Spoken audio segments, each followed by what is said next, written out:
ଏ ଗପଟି ଆକ୍ଚୁଆଲି ଭାଇମାନେ ମୁଁ ଜଣଠାରୁ ଶୁଣିଥିଲି। ମୁଁ ତାଙ୍କଠାରୁ ଶୁଣିକି ଗପଟା ମୁଁ କହିଛି, ମୁଁ ଅଧା ବି କହିଛି, ଆର ପାର୍ଟ 2 ବି ଆସିବ, ଆପଣମାନେ ଦେଖିବେ। ମୁଁ ତାଙ୍କ ପାଖକୁ ଯାଇପାରିଲିନି, ଆକ୍ଚୁଆଲି ଟାଇମ୍ ଟିକେ ହେଲାନି। ଏଇ ଗପଟି କେଉଁ ଗାଁରେ ଏଇ ମନ୍ଦିର ଅଛି ମୁଁ ବି ନେଟ୍ରେ ଖୋଜିକି ପାଉନି, କିନ୍ତୁ ଏ ଗପଟା ସତ ଘଟଣା। ଏବେ ବି ସେ ମନ୍ଦିର ଅଛି ସେ ଗାଁରେ।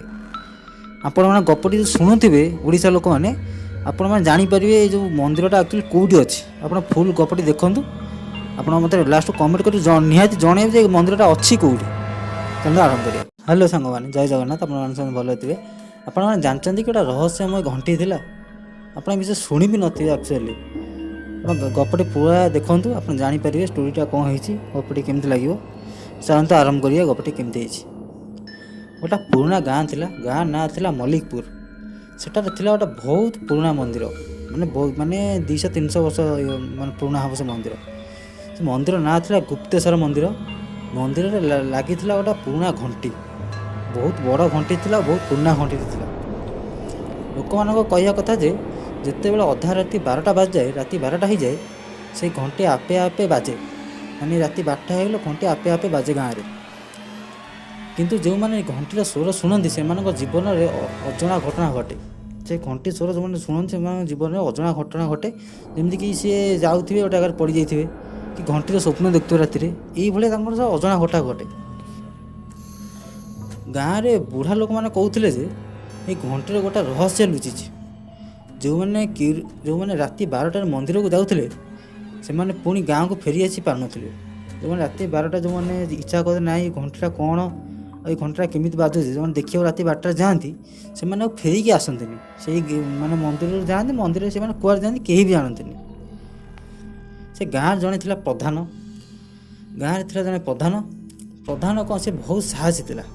ପ୍ରଧାନଟା ବହୁତ ସାହସୀ ଲୋକଟା ଥିଲା। ସେ କହିଲା ଯେ ମୁଁ ଯିବି ସେ ଘଣ୍ଟିର ରହସ୍ୟଟା ଖୋଜିବି। ମୁଁ ମନ୍ଦିର ଭିତରକୁ ଯିବି, ସେ ଘଣ୍ଟିର ରହସ୍ୟଟା ଖୋଜିବି।